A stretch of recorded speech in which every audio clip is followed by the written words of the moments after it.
Muy buenos días a todos y a todas. Agradezco su presencia y su participación en esta ceremonia que tiene un sentido muy profundo y a la vez en estos diálogos donde se abre el enriquecimiento con las experiencias de la vida de búsqueda y de encuentro. Bien, si alguien tiene a bien compartir alguna pregunta, alguna experiencia, adelante, por favor, es un buen momento. Muchas gracias.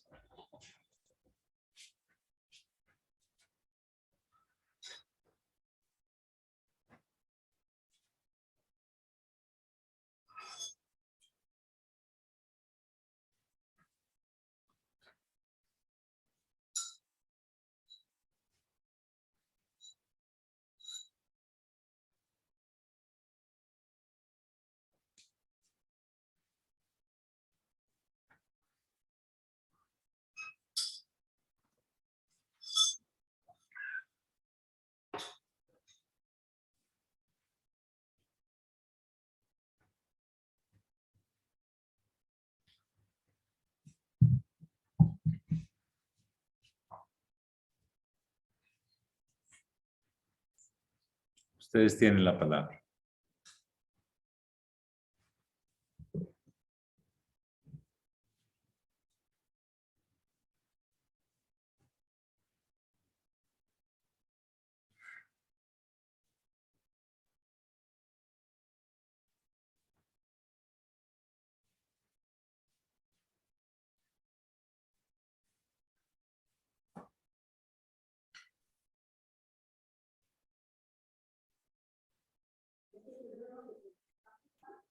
Más o menos. Alejandra, sí, adelante.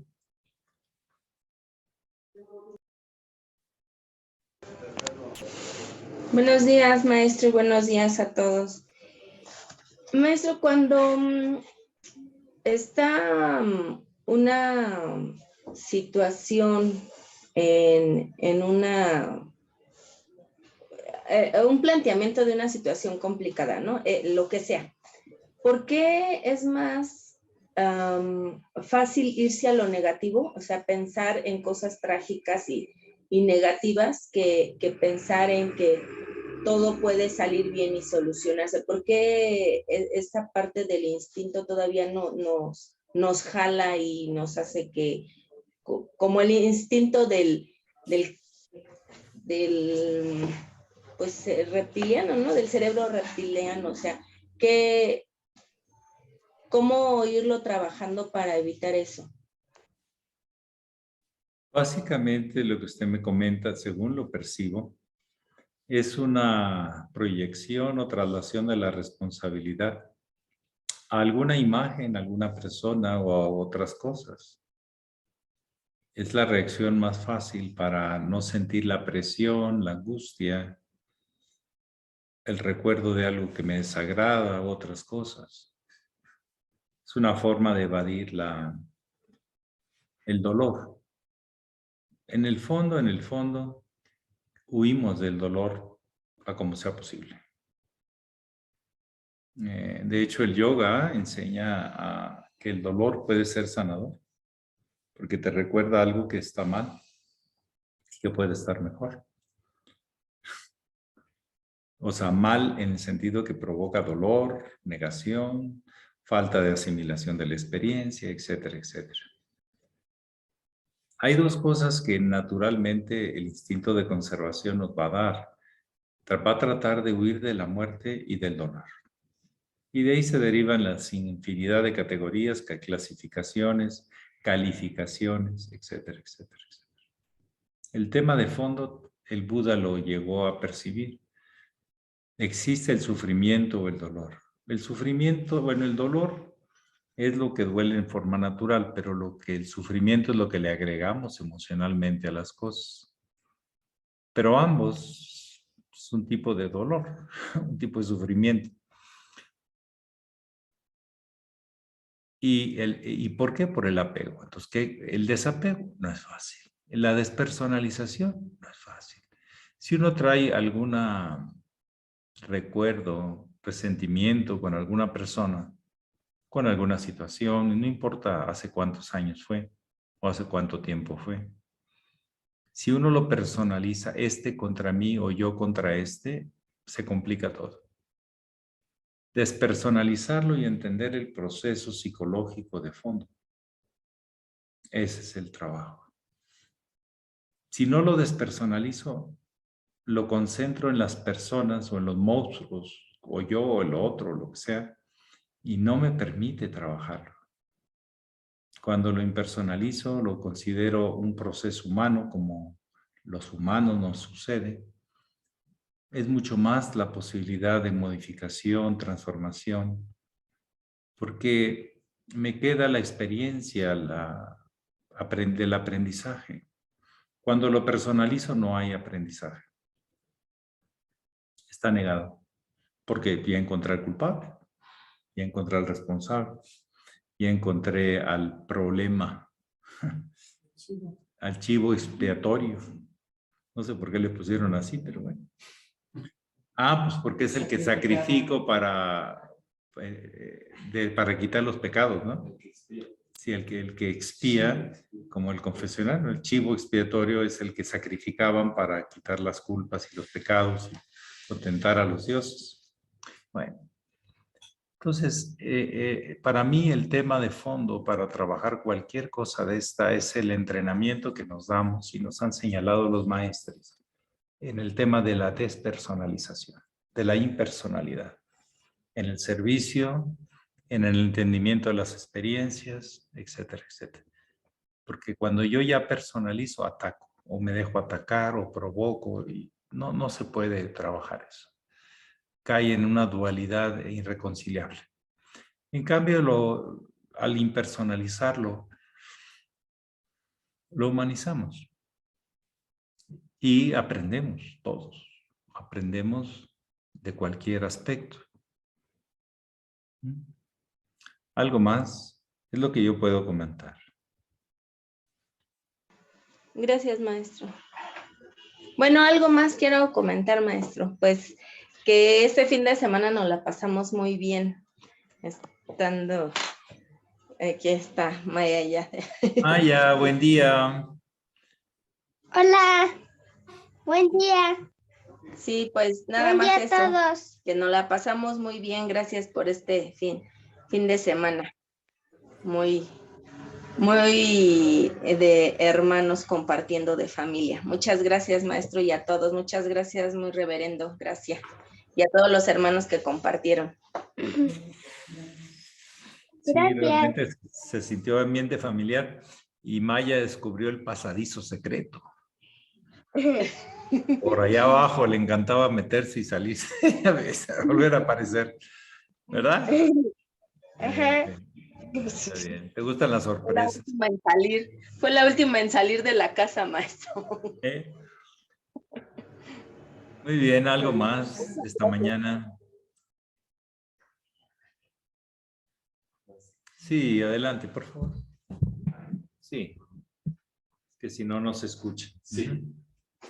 Maestro, una pregunta. En el caso de la fe, ¿cómo podríamos, para los que traemos una carga o una herencia judio-cristiana, cómo podríamos separar la espiritualidad o la fe del dogma judio-cristiano, y no porque lo considere malo, sino que a veces siento que me impide abrirme a otras corrientes religiosas, por decir, o espirituales, ¿no? ¿Cómo podríamos hacer Bueno, esta diferenciación? el tema tiene muchos ángulos y es un tema, pues, es la vida misma, ¿no? Pero lo que yo podría comentar es lo siguiente. De lo que yo me he dado cuenta es que la fe no se inventa y no la puede inventar nadie, la descubre. Cuando a alguien le falta fe, observar los procesos de la vida en los animales, las plantas, las estrellas, vuelve a darte confianza. Porque ves que todo ahí está, que sigue. Y hasta te puedes sonreír y tú estás en otra actitud. O sea, la fe se descubre que todo tiene un impulso desde lo más profundo, espiritual. Se está revelando en forma espiritual. Más allá de que se le asigne forma o dogma o doctrina. Volver a ese contacto con la vida, lo vivo. Ahí es donde se siente ese impulso. Se vuelve a descubrir. Por eso se llama religión. Volver a encontrar. Quiere decir que ya estaba, pero la habías perdido. Ahora la reencuentras.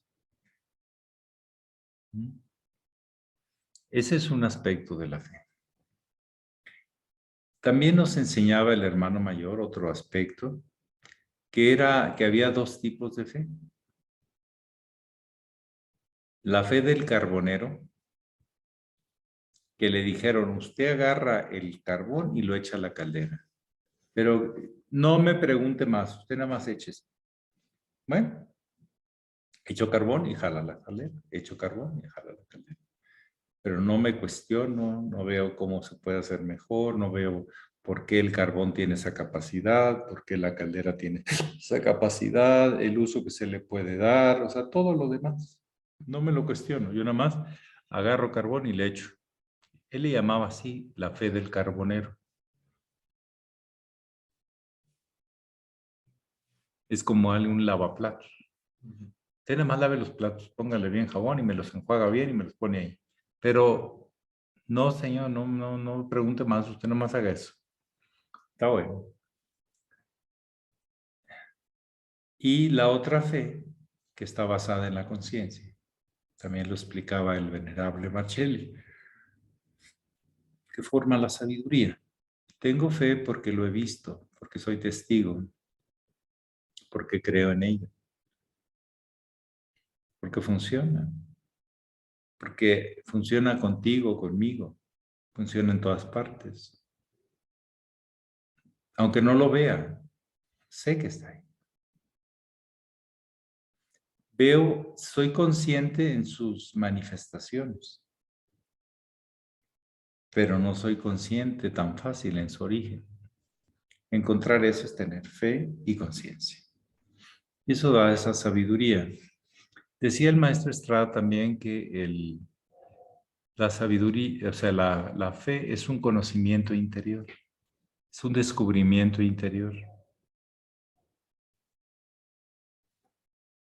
Y el conocimiento, que le llamamos conocimiento, es un conocimiento normalmente exterior, de las formas, de los hechos, de las manifestaciones.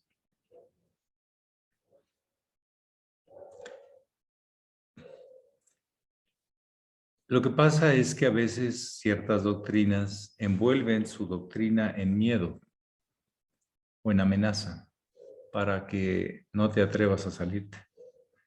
Yo diría que es una forma de manipulación.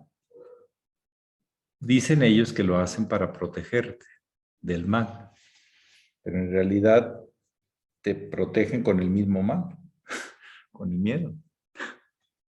Y eso hay que ver de qué se trata, qué juego hay. Los planteamientos de las doctrinas en general, si vienen de una buena fuente, son muy importantes. La forma en que las murallas que se les hace para que no te salgas y nadie entre, se vuelven complicadas. Ahí está el tema del miedo.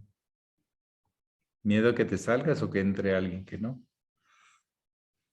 El tema de la selección o de la expulsión, de la excomunión. Pero la vida sigue ahí. Las estrellas siguen brillando, las flores siguen saliendo, los niños siguen naciendo, los enamorados siguen teniendo ilusiones o proyectos. Entonces eso es a veces nativo al miedo, nace desde el miedo, la protección que le envuelven a la doctrina. Y pues para mí una de las cosas más pues no sé cómo calificarla, pero, ¿cómo diría? Más tremenda, es eso de que te vas a ir al infierno, nunca te vas a morir y vas a sufrir quemándote por toda la eternidad. Eso es muy perverso. O sea, está fuerte eso. Es que buscaron la imagen más difícil con ese afán de proteger la doctrina. No sé si me explico. Pero hay una expresión muy mexicana que la puso de moda el señor Cantinflas que dice, no me ayudes, compadre, con eso. Me estoy queriendo salir del miedo a la confianza, a la verdadera fe en la vida, al amor, etcétera, y me envuelves toda esa doctrina que si me salgo de lo que tú me dices y me impones, yo ya caigo en la categoría de irme al infierno y no me voy a morir. O sea, no, bueno, una chicharrada un rato, pues echas un grito y ¡pum! Ya. No, no te vas a morir.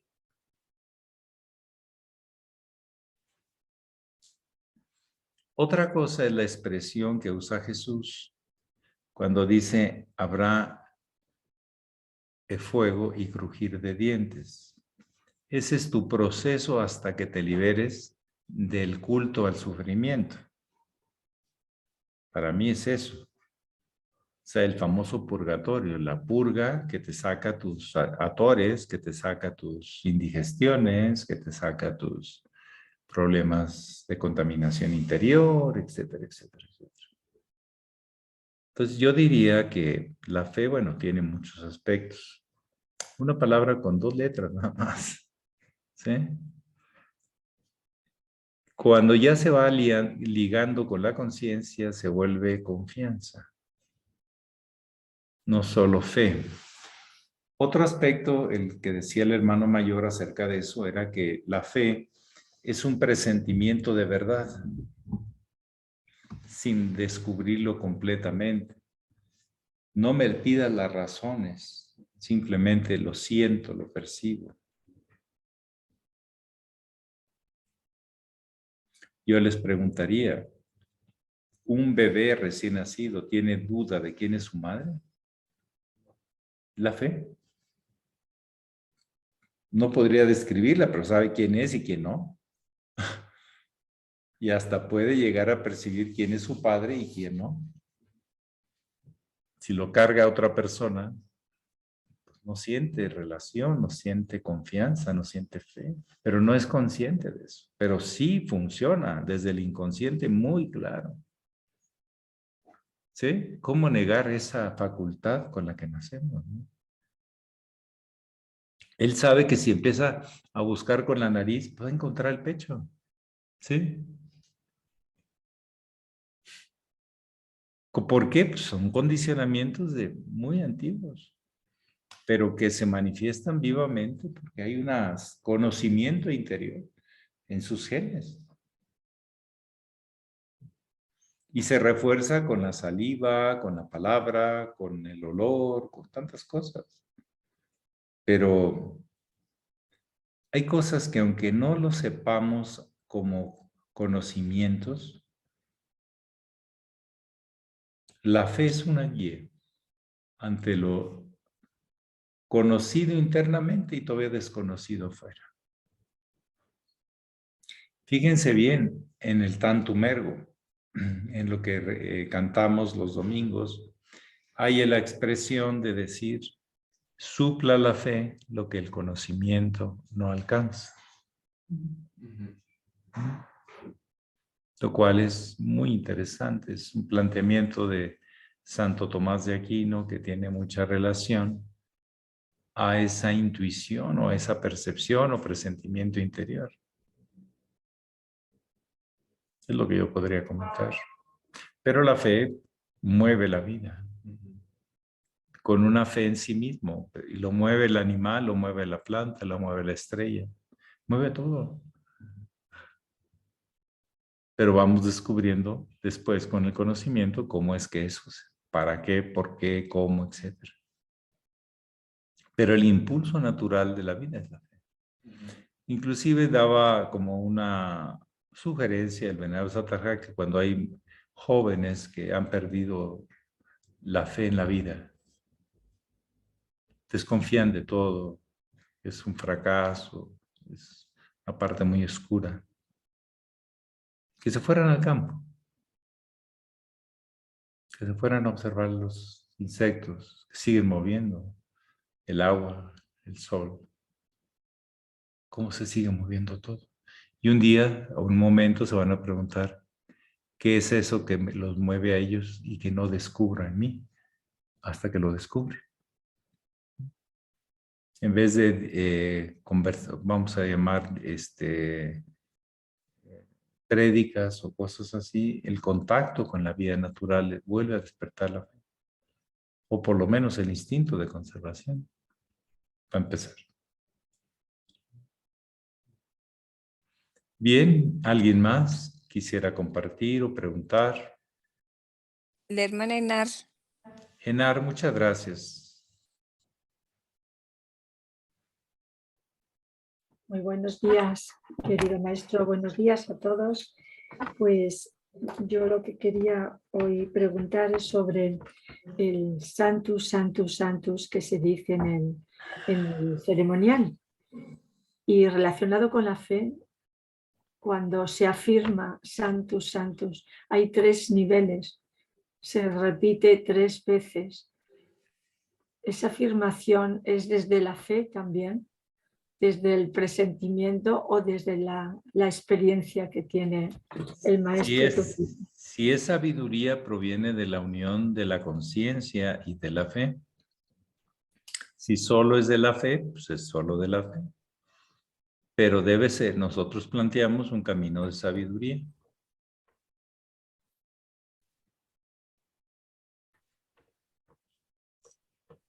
Santo significa que está lleno de ti el mundo creativo, el mundo emanativo, el mundo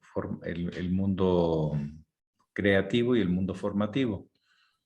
O sea, todo está lleno de ti. Aunque es una expresión latín, significa plenitud, santo. Alguien que es pleno de esa luz, de esa gracia que emana de la fuente y que la transmite tal como la recibe, se le llama un santo. Aunque ya la gente que permanece en ese estado, decía el maestro Laferrier, ya no está en este mundo, ya no es humano. Queda haciendo una función dentro del universo permanente. No muere como los dioses del Olimpo no morían. Pero nosotros somos ni semidioses ni somos bien humanos.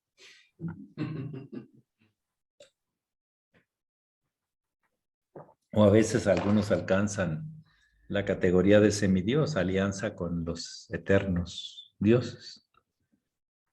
Están al servicio de los eternos dioses, los semidioses.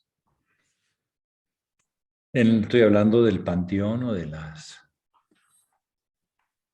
la mitología griega, greco-romana, vamos a poner, pero en realidad fue griega. Y posiblemente es Atlante, o pues que está muy elaborada, es muy precisa. Y esa nos inventa en un ratito. Bueno, ¿algo más? Adelante, Vana. Evana, adelante. Adelante, Vana. Buenos días, maestro. Buenos días, hermanos. ¿Me escucha? Muy bien. Ah, qué bueno, que voy en viaje aquí. Pero quería, hablando de la fe, en la Biblia sale muchas veces, en el Evangelio más bien, el Maestro Jesús se refiere a la fe y en varios momentos. Entonces yo quería preguntar si la fe realmente no es algo poco, es algo más bien mucho que no tenemos y que tenemos que crecer en ella en la medida en que vamos conociendo y observando estos principios de la vida que usted siempre nos invita y nos sugiere ir a explorar, a estudiar. Y que al escuchar Navidad poco a poco vamos teniendo mayor comprensión del plan cósmico y del plan divino. Así, paso a paso, de a poco, encarnación tras encarnación.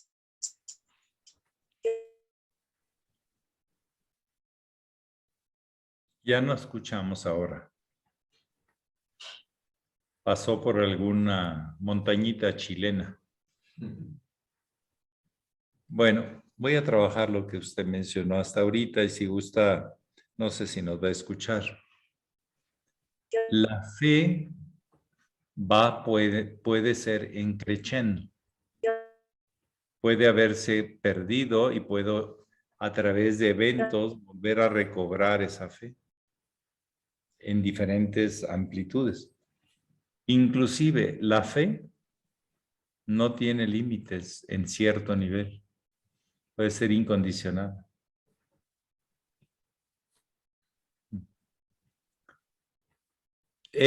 La conciencia es limitada a lo que le consta, a lo que sabe, hasta donde sabe, en lo que ha visto, no en lo que no ha visto. La fe se tiene hacia algo que no tiene límite. La conciencia en las manifestaciones a lo que me consta, lo que he vivido, he reconocido. Y las dos tienen que jugar. Hay cosas que debo decir, hasta ahí me consta, más no me consta. Ese es consciente. Y la fe habla de cada vez, en sí es infinita, pero nosotros la vamos descubriendo en diferentes niveles. Eso es lo que yo podría comentar, aunque luego queda pendiente como que se escuchaba que usted quería, Evanan, decir algo más, pero ya se nos fue. Ya ni siquiera la veo. Maestro, ¿ahora me escucha? Ah, ahora sí, ahí está. Tuvo fe y le siguió. Sí, ahí venía escuchando un poquito lo que nos estaba compartiendo de la fe que es infinita. Y sí, puede ser infinito. puede llegar a serlo, sí. Y si tiene que ver, la pregunta era si tiene que ver con el verbo creador también, porque en alguna parte también dice Jesús, que el maestro, que la fe mueve montañas. Sí. Y si no tenían fe, no podía curar. La fe abría la puerta para la curación, para esa Shekinah, esa Shaddai, esa manifestación de la fuente. Y la conciencia son los peldaños que vamos encontrando ligados que nos hacen ver la vida desde una óptica más amplia. Pero no se oye. No se oye. sí, se fue y se regresó. Muy bien. Bueno, entonces el tema de la fe, aclaramos que se puede ir descubriendo, reafirmando la fe, que no a veces no define, pero presiente con claridad. Y hay cosas en la vida que no conocemos. Eso tenemos que, la conciencia tiene que admitir sus límites, pero tiene que afirmar lo que sí le consta. Las dos cosas son válidas en la conciencia. La fe va a irse descubriendo como un manantial que se le va sacando tierra y va brotando. Y se vuelve pues infinita. Se habla que en los altos niveles de relación, el discípulo llega a tener una fe incondicionada, infinita en su maestro, como expresión de la fuente. No en su maestro como su persona, sino como expresión de la fuente. Pero eso no es nada fácil. Puede llegar a ser una ilusión, puede ser hasta riesgoso, pero puede ser la conexión más profunda y con más sentido en la condición humana, porque veo que el reflejo en la persona de lo que no puede ser descrito. Confianza.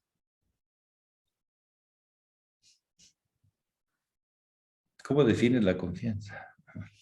Hay veces que tienes confianza en cosas que no tienes confianza, pero dices que tienes confianza. Y hay veces que tienes desconfianza en cosas que realmente no hay por qué desconfiar, etc. El tema es la certeza de la conciencia y la amplitud de la fe. ¿Hasta dónde realmente mi presentimiento es válido, real, vivencial? Reconoce, me reencuentro. No me invento, no, me reencuentro. La religión no es un invento, la religión es un reencuentro, es una experiencia. La fe hace que se abra la puerta de lo que desciende y la conciencia te va haciendo que construyas un universo dentro de ti en afinidad con el universo de afuera. Y esa relación es de la que se habla mucho en el ascenso iniciático. La religión hace que descienda la luz y la conciencia hace que la luz tenga un sentido de una utilidad hacia la obra divina para mejorarla en el propósito común. ¿Algo más esta mañanita? Sí, gracias. Buenos días, maestro y queridos hermanos. Pues continuando con estas reflexiones de hoy, a mí me conecta con algo que una vez leí, que no recuerdo de quién fue que dijo que uno de los daños más graves, pero graves que había habido sobre la humanidad es hacernos creer que Dios es, pues eso, hasta perverso, ¿no? Que es castigador, que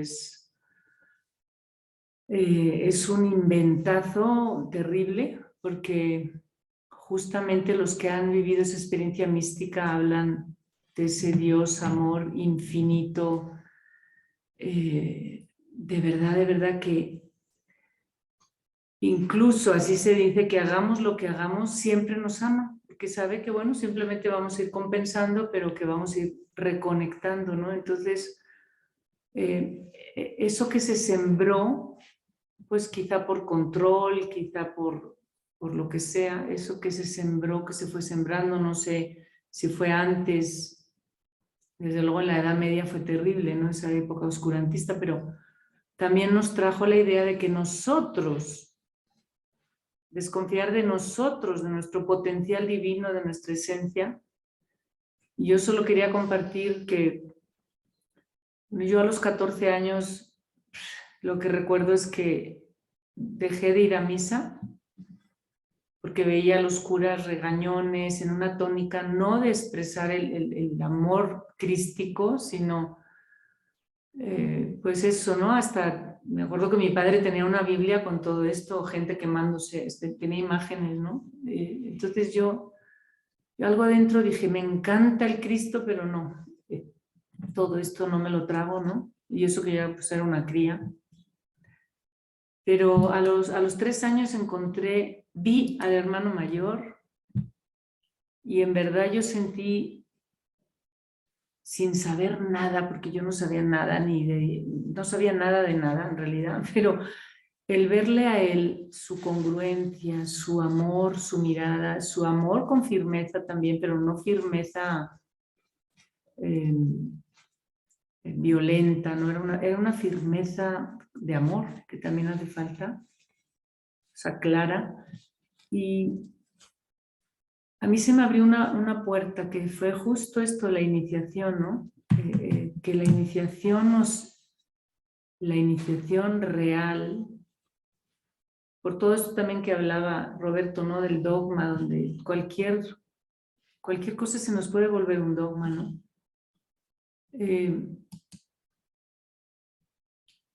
Ojalá pudiéramos reconectar, en verdad. Para mí la iniciación fue como una puerta al sol que se abría, a la luz. Sí, hay chamba, hay mucho que... Pero una de las cosas más grandes por transformar para mí es la presencia divina, amorosa, es continua. No hay nada que la pueda no hay nada. Hay que quitar como ese muro que se hizo, ¿no? Hay que irlo. Y también cada ser humano tiene un valor que ni él mismo no lo hemos encontrado a veces, ¿no? No sé si podría hablar de esta otra tonalidad, no solo de lo oscuro que ya sabemos, sino de esto que se abre, que usted abre cuando hace el Santus, estas posibilidades que se abren. Por lo menos yo el tiempo que me quede de vida quiero descubrir eso, no estar hablando de todo lo oscuro, porque sí, ya lo he visto, sé que...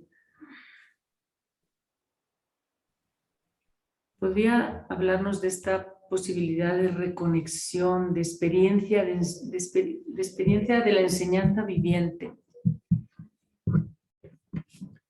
Pues el que busca puede encontrar. El que no busca, pues no puede encontrar. Así como que el que sabe tocar le abren. El que sabe pedir le dan. Ahí está sintetizado.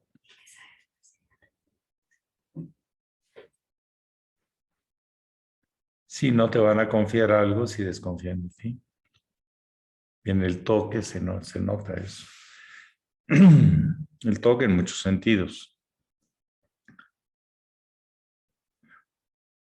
El que va descubriendo dentro de sí esa decodificación de los eventos, de los mensajes, los va a ir reconociendo en los demás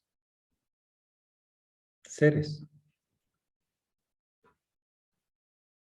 El primer catálogo de decodificación uno lo va generando. Si no, no va a entender nada. Es como aprender chino. A base de repetición, a base de reencuentro con los glifos, pues vas aprendiendo chino. Si hay alguien que te lo enseñe. Pero necesitas tener confianza que el método te va a llevar a eso porque tú lo quieres. Aprender chino así sin quererlo, pues tan difícil. Lenguajes, pero la vida no todo lo tiene idiomas, tiene muchísimas formas de lenguaje. El invierno, la primavera, con sus infinitas manifestaciones. El verano, el otoño, son lenguajes. El maestre Laferrière era un lingüista increíble. Aprendía casi a la primera vez que leía o reencontraba un idioma, y un idiomático, ¿sí? Manejaba muchos lenguajes, creo que manejó hasta 20 idiomas, pero luego también están los otros lenguajes, que son expresiones del verbo universal, que se manifiestan en tantas formas. El lenguaje científico, las fórmulas. No se tiene que decir en el idioma, con la fórmula es suficiente. Se vuelve universal. G por M1 más M2 entre D al cuadrado sirve, no necesita entender español. Ve la fórmula y la entiende, es universal. Es la expresión inteligente de la relación entre las partes. Tenemos que seguir descifrando, decodificando los mensajes de la vida para enriquecer nuestras posibilidades de reconocer, de identificar, hasta llegar a los lenguajes universales. El verbo universal, y no solo parcial de mi rancho, de mi limitado visión, que está bien, tienes una, y la tienes clara, pero ¿y las demás? Por eso los viajes ilustran. Decodificas diferente después de un viaje. Traduces esos mensajes visuales, auditivos, olfativos, etcétera, etcétera, en algo que puedas procesar. Si no puedes decodificar, te quedas muy confuso. Los problemas tienen sus formas de verse, sus lenguajes para su resolución, para encontrar por qué hay problema, qué hay que quitar, qué hay que poner, qué hay que mover. Bueno, ahí resolvemos el problema. No solo el problema en sí. Te lleva a aquel que entiende los problemas a decodificarlos y a saber en dónde algo se salió del orden y dónde algo tiene que ponerse o algo tiene que quitarse. Es el crecimiento del alma. En la riqueza de comunicarte y que se comunique contigo la vida. Por esos lenguajes que se hablan de objetivos y subjetivos. A veces los subjetivos uno se pierde con ellos y a veces se encuentra algo maravilloso. Y los objetivos a veces te hacen que te concentres tanto o materialices tanto que te pierdes todo y te desorientan en vez de orientarte. Como dice, se cierra la visión, ¿no? Eso es lo que podría decir. Creo que la riqueza está en ese flujo de lenguajes, pero la base de los lenguajes y su asimilación está en las decodificaciones de los eventos, de las caras, de los movimientos, de lo que es objetivo y subjetivo, lo que es visible y lo que es invisible. Es lo que podría comentar. Está en el proceso mismo. No es una solución fija, es algo que va enriqueciéndose en el proceso. El lenguaje de la muerte es toda una aventura del espíritu. Lo que te recuerda, lo que te puede significar dolor o te puede significar luz. O sea, continuidad de la vida. Despertar. Pero esas decodificaciones no te las pueden transmitir solamente un libro. Te las puedes recordar y a lo mejor despertarte algo que ya traías, pero no te añade tan fácilmente. Experiencias. Son experiencias, el alma es un almacén de experiencias, no solo de conceptos, no solo de sentimientos, sino de experiencias en cada uno de esos aspectos. Bueno, pues les agradezco mucho esta conexión, hoy 27, ¿verdad? De diciembre. 27, sí. Ya empieza este tránsito entre la Navidad y el Año Nuevo, que al final no es ya tan importante, porque lo importante fue llegar a que el sol se volviera a mover y volviera a crecer. En el caso del sur va a empezar a decrecer. Porque esa inclinación, o estamos así, son diferentes decodificaciones de la luz. Porque de hecho nos da cálidamente o no tan directamente. Que pasen muy bonito día.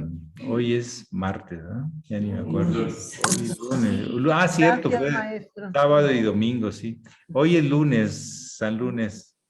Pero va a ser un día especial y diferente. Ojalá decodifiquemos nuevas cosas, nuevos aspectos, para seguir enriqueciendo nuestra capacidad de entendernos y entender la vida.